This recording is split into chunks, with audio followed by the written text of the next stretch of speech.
मेरे प्यारे देशवासियों, मैं सदैव अपने देश के उज्जवल भविष्य की कामना करता हूँ। मैं पहले भी यह कह चुका हूँ कि भारतीय संस्कृति और सभ्यता बहुत पुरानी है। हमारे पास वेद, उपनिषद, पुराण और शास्त्रों की एक ऐसी श्रृंखला है जिसमें कलयुग, सतयुग, द्वापर और त्रेता में हुए सभी प्रकार की गतिविधियों का विस्तृत वर्णन है, जिसमें वर्णित है कि संसार में पाकिस्तान और चीन जैसे अन्य देशों के दुर्मति राक्षसों ने जन्म लिया और अपने निजी स्वार्थ तथा हित के लिए उन्होंने नरसंहार किया। जब उनके अत्याचारों को समाप्त करने के लिए मेरी माँ भारती की कोख से स्वयं नारायण जन्म लेते हैं, क्यों मुझे अपने विचारों को सहारा देने के लिए अपने धर्मशास्त्रों का सहारा लेना पड़ता है? क्योंकि हमारी भूमि देवताओं की पूज्य भूमि है, जहाँ पर युद्ध करने के लिए भी नियम बनाए गए हैं। किसी नियति पर वार नहीं किया जाएगा और अधर्म का रास्ता नहीं अपनाया जाएगा।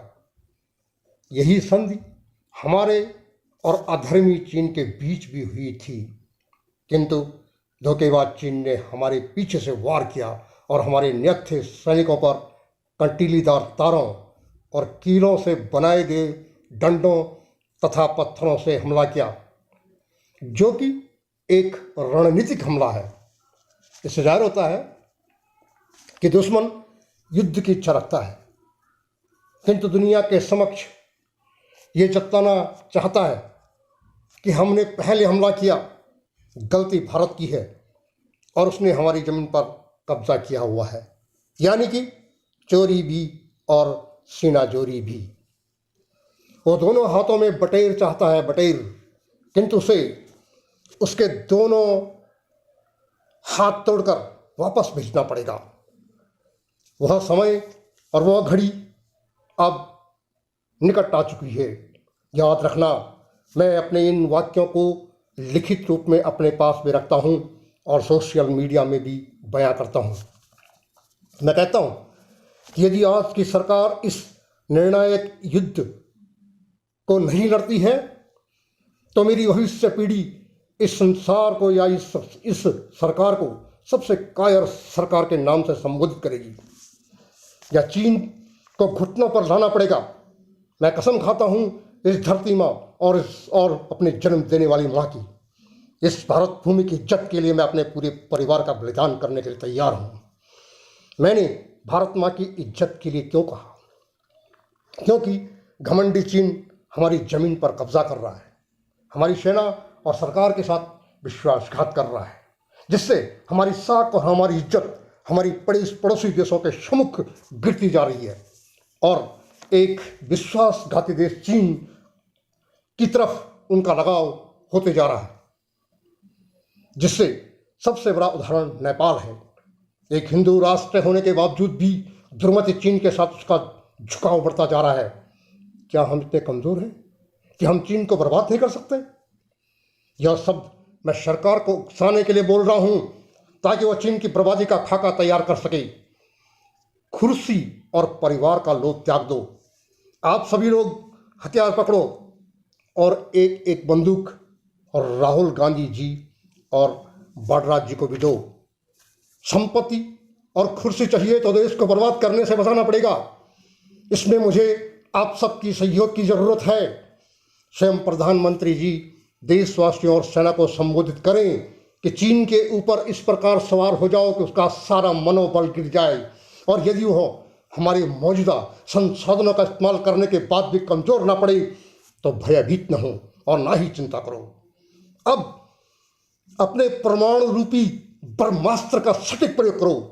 हमने तो विकास की राह पकड़ी थी, किंतु दुश्मन ने हमें विनाश के रास्ते पर चलने के लिए मजबूर किया।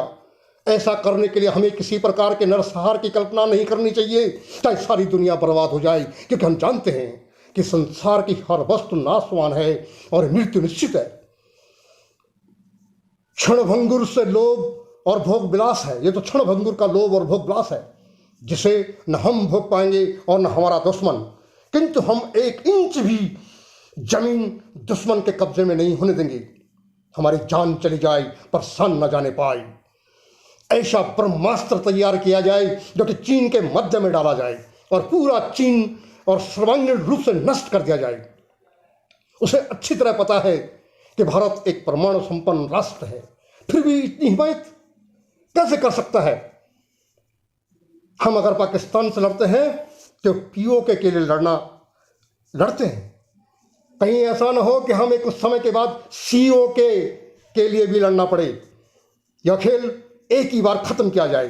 मैं अच्छी तरह जानता हूं, क्योंकि एक सैनिक हूं, कि जिंदा तो हम भी नहीं रहेंगे, किंतु अगर हम एक दिन के लिए भी चीन की तबाही को देख लेंगे तो हमारी आत्मा को ओम शांति मिल जाएगी। अगर भारतीय जनता मेरी जज्बातों का कदर भी न करे तो कोई बात नहीं, किंतु मैं एक भारतीय सैनिक को कभी मिलिटेंट की गोली और पत्थरों से कभी चीन के कील वाले डंडों से मरते हुए नहीं देख सकता हूं। हमारे पास हथियार है और हमारी आर्मी प्रोफेशनल आर्मी है। हम अपनी सुरक्षा के लिए गोली मारेंगे, यह अधिकार सेना को दिया जाए। हम जिएंगे तो सम्मान से जिएंगे। कोई हमें आंखें दिखाए ऐसा जीना हमें मंजूर नहीं। हम अपनी जान जोखिम में डालकर उसकी आंखें फोड़ देंगे। मैं ये भी कह देना चाहता हूं कि लड़ाई ज़्यादा लंबी न लड़ी जाए। दुश्मन को हर मोर्चे पर ऐसी मात दी जाए कि वह पश्चाताप करे कि हमने बहुत बड़ी गलती कर दी है। याद रखो, यह देश हमारे लिए हमारे पैरों में छुपा हुआ कांटा है। जब तक इसे तेजाब डालकर नष्ट न किया जाए, हमें शांति से नहीं बैठना है। मैं भी भारतीय सेना को ये विश्वास दिलाता हूं कि मैं भी आपके साथ आ रहा हूं, और मुझे आदेश दें, मुझे सेना की किस टुकड़ी का प्रतिनिधित्व करना है मैं करूंगा। जय हिंद, जय भारत।